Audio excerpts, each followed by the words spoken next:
ፕሬዝዳንት ጊዜያዊ ምምሕዳር ትግራይ ታደሰ ወረደ ክልተ አምባሳደራት ተቀቢሉ አዘራሪቦሎም እቶም አምባሳደራት ኣብ ትግራይ አንጻራዊ ዘሎ ኩናት ምትራፍ ንወሳኒ ጉዳዮም ንመቐለ ተጓዒዞም ተባሂሉ ዘሎ ብዛዕባ ዝሕዝና ኣለና እናኸፍ ዝኸይድ ዘሎ ርክብ ኢትዮጵያን ኤርትራን ኣብ ወሳኒ ናይ መወዳእታ ሰዓታት ኩናት ይበጽሕ ከም ዘሎ ዘመልክቱ ጸብጸባት ወጽየምሎም ስለያ ሻዕብያ ኣብ ትግራይ ዝገብርዎ ዘሎ ንጥፈታት መሰረት ብምግባር ሓበሬታ ወጽየሉ ብዛዕባ እዚ ንጥፈታት ስለያ ሻዕብያ ኣብ ትግራይ ክንነግረኩም ኢና ወታደራት መንግስቲ ኢትዮጵያን ሓይልታት ትግራይን ኣብ ዶባት ክልል ትግራይ ፊት ንፊት ተኣኻኺቦም ከም ዘለው ዘመልክት ጸብጻቡን ወጽየሎም بوقع لبي تساقيو ميتو استبحالة مرحي حبرات عرب إمارات سنفل معوان ناب ميديا قريبوم روسيا تشاينان إيرانن عزيو صلاوي استبحالة حبراوي وتحدراوي لممد نمكاد عب منقسقاس كم زلوات تقليد سلام تانا كابل تقرأ هورايزن أبزر لكم يمسحكم كبراتن فتواتن دخطات الزيناتاتنا ليس عزبلنا محدش تمع بارتاتن وانا وزيناتاتن ألاليناكم ولنام بزرزر كنا كافلوك منام سبسكرايب لايك شير نداقبركم زيناتنا كسام وداتا تخطاتلهم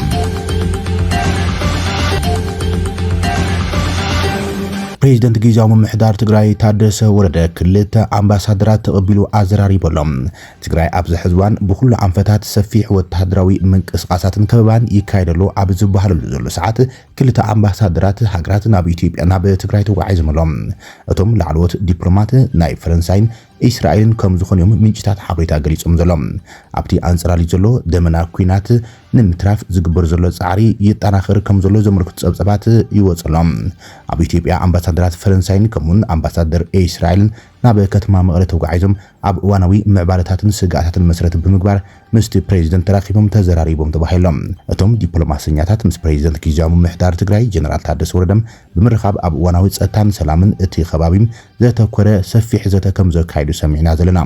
ብተወሳኺ ድማቶም ላዕለዎት ልኡኻት ክሳብ ዝቕጽል ዘሎ ዓርቢም ኣብ ትግራይ ብምጽናሕ ኣብ ዝተፈላለዩ ማእኸላት ምዕቆቢ ተመዛበልቲም ዝርከቡ ወገናት በአካል ከይዶም ከዕዘብዮም ተባሂሎም እቲ ዑደት እዚ ድማ ማሕበረሰብ ዓለም ኣብ ትግራይ እናኸፈ ዝኸይድ ዘሎ ወጥሪም ዳግም ቆላሕታ ንክቦም ወሳኒ አበርክቶ ክህልዎ ተስፋ ዝግበር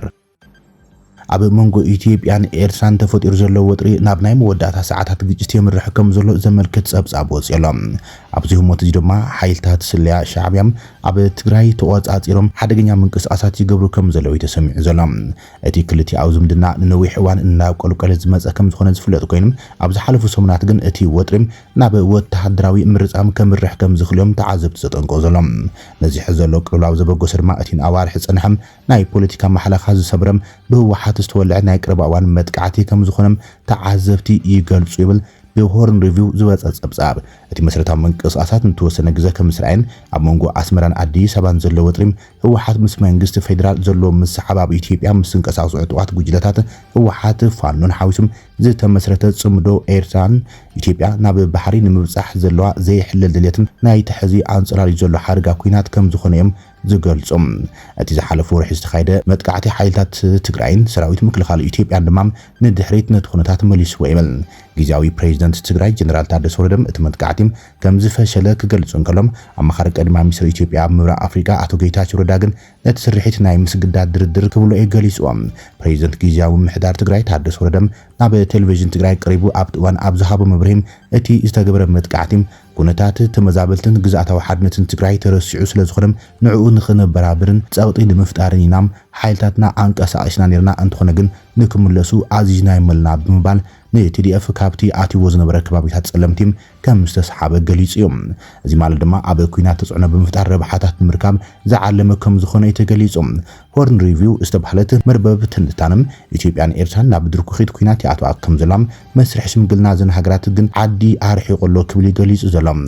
ወሓት ሕዚ ከምቲ ናይ ቀደም ኩናት ክቕጽል ዘኽእል ዓቕሚ የብሉን ዝብል ትንታንም ውሽጣዊ ምክፋላት ኣዳኺሙ ከም ዘሎን ኣብ ትግራይ ዘሎ ህዝባዊ ደገፉን ብኸቢድ አንቆልቁሉ ይብል በዚ ምክንያት ወሓት ንህልውነት ኣብ ኣስመራ ጥራይ ተጸጊዑ ይርከብ ክብሉን እቲ ትንታነ ዘመልክት ብወገን ጸለምቲ ተፈጢሩ ዝነበረ ግጭት ስዒቡ ሓይልታት ወሓት ብሰራዊት ምክልኻል ተደፊኦም ነይሮም እዮም ዝበለ እቲ ትንታንም ሰራዊት ኤርትራ ኣብ ትግራይ ብዝለዓለ ህላውኡ ከርኢ ጀሚሩ ከም ዘሎን ኣስመራ ነዚ ኣጋጣሚ ተጠቂማ ንጸጥታ ኢትዮጵያ ንምዝራግን ዓቕሚ ፌደራል መንግስትን ምድኻምን ተሰርሐላ ይብል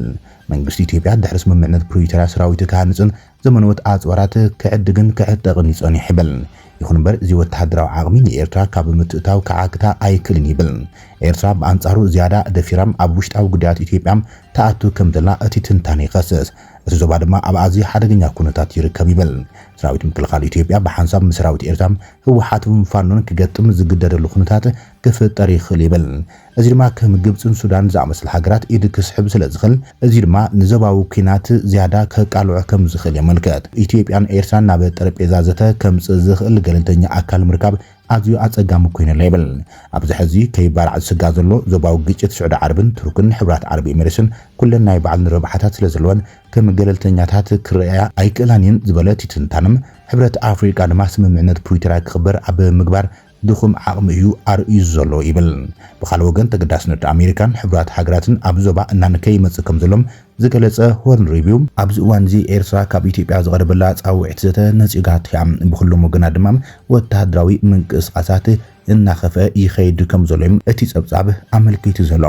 እዚ ከም ዝልም ከሎ ሓይልታት ስልያ ሻዕብያ ድማ ኣብ ትግራይ ኣብ ዝተፈላለዩ ማሕበራት ጸጥታ ኣትዮም ከም ድሌቶም ሰባት የሸብሩን ሰባት ይጨዊን ይዓግቱን ከምኡን ይኣስሩን ከም ዘሎም እቲ ትንታነ መልኪቱ ዘሎ እዚ ድማ ብፍቃደኝነት ህወሓት ዘጋጥመን ኣብ ትግራይ ከቢድ ሓደጋ ጸጥታ ዘስዓብን ክገብሮ ክኢለሎ ይብል ትንታነ ሆርን ሪቪው ወታደራት መንግስቲ ኢትዮጵያን ሓይልታት ትግራይን ኣብ ዶባት ትግራይ ፊት ንፊት ተፋይጦም ከም ዘለው አጃንስ ፍራንስ ፕሬስ ጸብጺቦሎም በመሰረት ትካል ዜና ፈረንሳይ AFP ዘውፅኦ ጸብጻብ ወታደራት መንግስቲ ኢትዮጵያን ሓይልታት ትግራይን ኣብ ዶባት ትግራይ ተኣኪቦም እዮም ዘለው ኢሎም ጀርመናዊ ማዕኸን ዜና ዶቼ ቬለ ብወገኑ ዘዘራርቦም ተንተንቲ ፖለቲካ ትግራይ ከም ዝብሎም ኣብ ትግራይ ዘሎ ውጥሪ እናኸፈ ይመጽ ይብሎም ዶቼ ቬለ ዘዘራርቦም ተንተንቲ ፖለቲካ ትግራይ ከም ዝብልዎ ድማ ኣብ ትግራይ ዘሎ ውጥሪ እናኸፈ ይመጽ ዘሎም ኣብ ዶባት ትግራይ ወታደራዊ ምንቅስቓሳት ናዕበይ ይኸይድ ከም ዘሎን ህዝቢ ሰላሙ ንኽሕሎም ኣድላይ ጸቕጢ ክገብር ከም ዝግባን ገሊጾም ወታደራዊ ምንቅስቓሳት ኣብ ዶባት ትግራይ ኣመልኪቱን ምዕራባውያን ዲፕሎማት ብምጥቃስ ማዕኸን ዜና AFP ኣብ ዘውፅኦ ጸብጻቡን ወታደራት መንግስቲ ኢትዮጵያን ሓይልታት ትግራይን ኣብ ዶባትዮም ተኣኻኺቦም ዘለው ኢሎም እዚ ናይ ክልቲኦም ወታደራዊ ምትእኻብ ኣብ ከባቢ ዶባት ድማ ማዕዶ ምስፋር ኣብ ዞባ ዳግማይ ኩናት ከይውላዕም ከቢድ ስጋት ተሕዲሩ ከም ዘሎ ገሊጾም ሽሙ ክግለጽ ዘደለይ ሓደ ዲፕሎማቲክ ምንጪ ምዕራባዊ ሃገር ንAFP ከም ዝገለጾም ሰራዊት መንግስቲ ኢትዮጵያ ናብ ዶባት ትግራይ ብምጽጓም ሓይልታት ትግራይ እውን ናብ ዶባት ይጽጉዑ ከም ዘሎ መልኪቶም ኣብ ትግራይ ሰሙያ ሕግን ተንታኒ ፖለቲካን ዝኾነም ኣይተ ሙስጠፋ ዓብዱ ንዶቼ ቬለ ኣብ ዝሃበ ቃል ኣብ ትግራይ ዘሎ ኩነታት ኣሰካፍ ምዃኑ ገሊጾም ኩነታቱ ኣዝዩ ዘፍርሕ እዩ ሰራዊት ምክልኻል ፌደራል ኣብ ኩሎም ዶባት ተኣኪቡ ዘሎም ስለዚ ኩናት ዘይተርፍ እዩ ዘምስሉ ነገራት ኣለው እዮም ኢሎም በመሰረት ስምምዕነት ፕሪቶሪያ መንግስቲ ፌደራል ዶብ ናይ ምክልኻል ሓላፍነት ኣለዎም ይኹን እምበር መንግስቲ ፌደራል ክገብሮም ዝግብኡ ነገራት ኣለው እዮም ኣቐዲሙ እዚ ኩነታት ዘርእየና ዘሎ ድማ ንኩናት መበገስ ዝኾኑ ምኽንያታት ናይ ምድላይ ኩነታት ይክብል እዮም ወሲኹ ኣመልኪቶም ኣብ ወንበር ውድብ ዓረና ትግራይ ኣቶ ዓምደም ገብረስላሴ ብወገኖም ኣብ ትግራይ ዘሎ እዋናዊ ኩነታት ኣዝዩ ኣጸጋሚ ከም ዝኾነ ገሊጾም ህወሓት እውን ወተሃደራዊ ምንቅስቓሳት ይገብረሎም ሓይልታት ሻዕብያውን ኣብ ዝተፈላለዩ ከባቢታት ይኣትውሎም ብፍላይ ናይ ስልያን ሓበሬታን ሰባት ከምኡን ዩኒፎርም ዝለበሱ ብበዝሒ ይኣትውዮም ዘለው ኢሎም ሰራዊት ምክልኻል እውን ቅድሚ ሕዚ ግጭት የጋጥም ስለ ዝነበረም ምንቅስቓሳት ኣለዎም ኩሎም ይንቀሳቐሰሎም ናይ ኩናት ኣንፈት እዩ ዘሎ ስለዚ ኩናት ክውላዕ ይኽእል እዩ ዝብል ስግኣተሉ ክብል ዓረና ገሊጾም ሽሙ ዘይገለጹ ምዕራባዊ ዲፕሎማት ተወኪሱ ከም ዝብለውን ሓይልታት ፌደራል መንግስቲ ኢትዮጵያን ሓይልታት ትግራይን ብሓያል መጠን ኣብ ዶባት ይንቀሳቐሱ እዮም ዘሎም ማሕበረሰብ ዓለም እውን ኣብ መንጎቶም ዝተፋጠጡ ወገናት ኣትዩ ጸገሞም ብዘተ ንኽፈትሑ ጸቕጢ እንተዘይገይሮም ኩናት ናይ ምውላዕ ሓደጋ ይውስኽ ኢሎም ተንታኒ ፖለቲካ ሙስጠፋ ዓብዱ እውን ነባሪ ትግራይ ኣብ ዓብይ ጭንቀት ከም ዘሎ ይገልጽ ህዝቢ ትግራይ ኣብ ዓብይ ጭንቀት እዩ ዘሎ በቲ ዝነበረ ኩናት ህዝቢ ተወዲዮም ካብ ሓዘኑ ከይሓወየ መሊሱ ኩናት ክመጽእ እንከሎ ተስፋ ዘቁርጽ ኢሎም ኣብ ትግራይ ዕዳጋ የለን ኣብ ባንክ እውን ገንዘብ የለን ትግራይ ካብ ስእነት መግቢ ካብ ዝተፈላለዩ ሕማማት ስቃያትን ኩናት ከይሓወየት ናብ ካልኦት ኩናት ምእታም ኣዝዩ ከቢድ እዩ ኣብ ቆቦ ኣብ ዓፋርን ኣብ ኩሎም ዶባትን ሰራዊት ምክልኻል ፌደራል ተጸጊዑ ዘሎ ኢሎም ኣብ ወንበር ውድብ ዓረና ኣቶ ዓምዶም ገብረስላሴ ወሲኹ ከም ዝብሎም ህዝቢ ሰላም ጥራይና ንደሊ እናበለ ምዃኑ ገሊጾም ህወሓትን ሻዕብያን ፋኖን ወተሃደራዊ ኪዳን ፈጢርና እናበሎም ብዝተፈላለዩ መንገድታት ይገልጸሎም ምክልኻል እውን ብወገኑ ይንቀሳቐስ እዩ ዘሎም ኣብ ዝሓለፈ እዋን ኣብ ጸለምቲ ኣብ መንጎ ህወሓትን ሰራዊት ምክልኻልን ተኹሲ ነይሩ ብወገን ዓፋር እውን ተኹሲ ኣጋጢሙ ነይሩ ክብል እዩ ኣዘኻኺሮም ኣብ መወዳእታ ማሕበረሰብ ዓለምን ህዝብን ሰላም ክብሉም ጸቕጢ ብምግባር ናይ ባዕሎም ግደ ክጻወቱ እዩ ዓምዶም ገብረስላሴ ጸዊዖም። ኣማኻሪ ቀዳማይ ሚኒስትር ኢትዮጵያ ብጉዳያት ምብራቕ ኣፍሪቃ ኣቶ ጌታቸው ረዳ ንመበል 51 ዓመት ዝኽሪ 11 ለካቲት ኣመልኪቱም ኣብ ዘርግሖ ናይ ዮሃና መልእኽቲም ንኹልኩም ብቕንዕናን ብውፍይነትን ንረብሓ ህዝቢ ትግራይ ዝተጋድልኩምን መስዋዕትነት ዝኸፈልኩምን ተጋሩም እንኳዕ ንመበል 51 ዓመት ጽምብል 11 ለካቲት ኣብጽሕኩም ኣብጽሕና ክምል ኣካፍልዮም። ኣቶ ጌታቸው ረዳ ካብ ቀረባ እዋን ናብዚም ካብ ከምዚ ዝበሎም ምስ ህወሓትን ህዝቢ ትግራይን ዝዛመዱ ክብረ በዓላት ነቲ ኣብ ትግራይ ዘሎ ጉጅለ ህወሓትና ንጸለም መልእኽቱ ከሕልፍ ተራእዩ። ሕዝውን ብቕንዕናን ብውፍይነትን ንረብሓ ህዝቢ ትግራይ ዝተጋደልኩም ተጋደልቲ ትግራይ መስዋዕትነት ዝኸፈልኩም ተጋሩም እንኳዕ ኣብጽሕኩም ክብል እዩ መልእኽቱ ሓሊፎም። ኣቶ ጌታቸው ረዳ ኣብቲ ገጽ ፌስቡክ ዘርግሖ ሓጺር ናይ ዮሃና መልእኽቲ ብቐጥታ ናብቲ ብደብረጽዮን ዝምራሕ ህወሓት እውን መጠንቀቕታ ኣጸጊዑ ይሰይድዎም። ኣቶ ጌታቸው ረዳ ቀጻሊ ዓመት ነጋዶ ኩናት ተኣልዮም ብሰላምን ብህዝባዊ መንፈስን ን11 ለካቲት ብሓባር ከም እንኽብሮም ዘለኒ ተስፋ ክገልጽ ፈቱ ክብልም ኣዘራራቢ መልእኽቱ እውን ኣሕሊፎም። ትግራይ ሓደጋ ኩናት አንጽራሊዋን ክሎም ናይ አዲስ አበባን መቐለን ክልተ ጉጅለታት ህወሓት ብግዶም ኣብ ናይ ቃላት ኩናትን ዳርባን ተጸሚዶም ዘሎም ብጀነራል ጻድቃን ገብረትንሳኤ ዝተጣየሸ ምዃኑ ዝግለጸሉ ምንቅስቓስ ደለይቲ ለውጥ ትግራይ ኣብ ዘካየደ መድረኽ ከም ዝተዛረቡ እንትኾይኖም ንሻዕብያ ፈሊኻን ምውቃዕ ምንቅስቓስ ይግበር ከም ዘሎም ብምምልኻት እንትኾነ ህወሓት ምስ ሻዕብያ ኮይኖም አንጻርና ክዋጉ ምድላዋቶም ወጊኖም እዮም። ምስ ሻዕብያ ተላፊኖም ዝወጉና እንትኾይኖም ግን እቲ ኩናት ብሓጺርን ብቁሩብ ክሳራን ዝውዳእ ክንገብሮ ኢና ክብል ተዛሪቡ ነይሮም።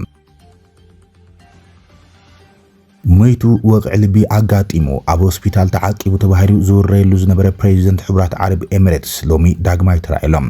ፕሬዚደንት ሕቡራት ኤሚሬትስ ዓረብ ሼክ መሐመድ ቢን ዛይድ አል ናህያን ዝሓለፈ ረቡዕ ኣብ አቡዳቢ ምስ አሜሪካዊ ሴኔተር ሊንድሲ ግርሃም ከም ዝራኸቡም እቲ ሴኔተር ኣብ ኤክስ ገጹ ጽሒፉሎም። እቲ ሴኔተር ኣብ መልእኽቱ ነቲ ዛዕባ እቲ ሃገር ኤሚሬትስ ዓረብን መራሕያን ዝርጋሕ ዝነበረ ኩነታት ናይ ሓሱት ዜና ክብል እዩ ነቒፍዎም። ኣብ መጀመርታ ናይ ሰሙን ፕሬዚደንት ቱርኪ ሬሲፕ ጣይብ ኤርዶጋን ናብ አቡዳቢ ክገብሮ ዝሓሰቡ ዑደት ምስ ኣሰጋገሮም ብዛዕባ ጥዕናዊ ኩነታት ሼክ መሐመድ ቢን ዝገልጽ ወረታት ኣብ ማሕበራዊ መራኸቢታት ተዘርጊሖም ነይሮም። ቤት ጽሕፈት ኤርዶጋን እውን ኣብ ኤክስ መራሒ ኤሚሬትስ ጸገም ጥዕና ስለ ዘጋጥሞም ዑደት ፕሬዚደንት ኤርዶጋን ተሰሪዩ ዘሎ ክብል ገሊጽዎ ነይሮም። ጸኒሕ ግን ነቲ መልእኽቲ ደምሲስዎ እዮም። ዛይድ አል ናህያን ወቕዕ ልቢ በጽሕዎን ካብዚ ዓለም ብሞት ተፈልዮም ዝብሉ ወረታት ብስፍሓት እናተገለጽዮም ቀንዮም። አሜሪካዊ ሴኔተር ግርሃም ዝሓለፈ ረቡዕ ኣብ ዘርግሖ ጽሑፍ ምስ ፕሬዚደንት ዛይድ አል ናህያን ንሓደ ሰዓትን ፈረቓን ዝኣክል ዘተ ከም ዘካየደን ገሊጾም። ብዛዕባ ኤሚሬትስ ዓረብን ፕሬዚደንት ሼክ መሐመድ ቢን ዛይድ አል ናህያን ናይ ሓሶት ሓበሬታ ዝርግሑ ሰባት عاشيهم كبل نتيجوم فلوت تقمتي محبراوي مراقبيات سعود عرب نيمارس عرب ابزوباوي زي مرغغا عبركو تلو عب مبال نغفيتهم ناوسخو زمص زلو خينم اترو يترادما مبزحت غزم ني شيخ محمد بن زايد علامه زغبرم ركب سيناتر امريكان بريزيدنت زايدن تحالف ربع عب قصر السيتي كم استخدم منغستا معخن زينا امارات وام تصبسلوم شيخ محمدن على سبب سلطنات اماراتن مستر امريكاوي سيناتر تراقبهم زريو فيديوتاتن سئلتاتن زرغيحملهم كلتي مغنات ابزباو معبالات ام اخلاي مرق سلامن مرغغعن مصام زغبر حبراو صعرتات كم استزراربهم اتزينا ملكيتهم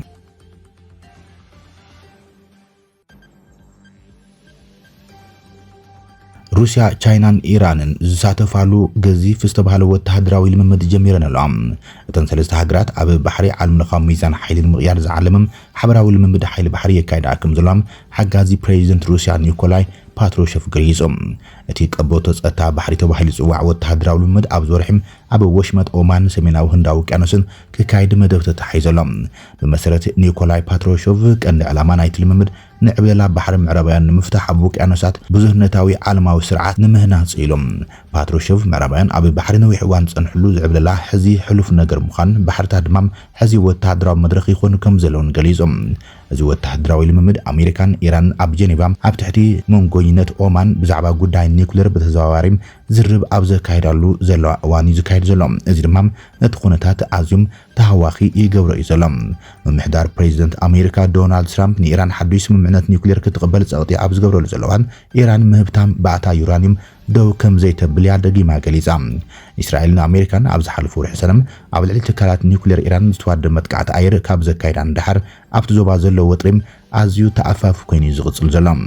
ኣብ ዝሃቦ ርእይ መልሲ ኮር ሓለዋ ሶራ ኢራን ድማ ኣብቲ ንዓለም ለኻዊ ንግዲ ነዳዲ ቁልፊ መስመር ወይ ድማ ህይወት ዝኾነ መጻቦ ሆርሙዝ ወተሃድራዊ ልምምድ የካይዱ ከም ዘለን መጥቃዕታት እንተተፈጺሞም ነቲ መስመር ሙሉእ ብሙሉእ ክዓጽዎ ከም ዝኽእል ከም ዘጠንቀቐ ዝፍለጥ እዮም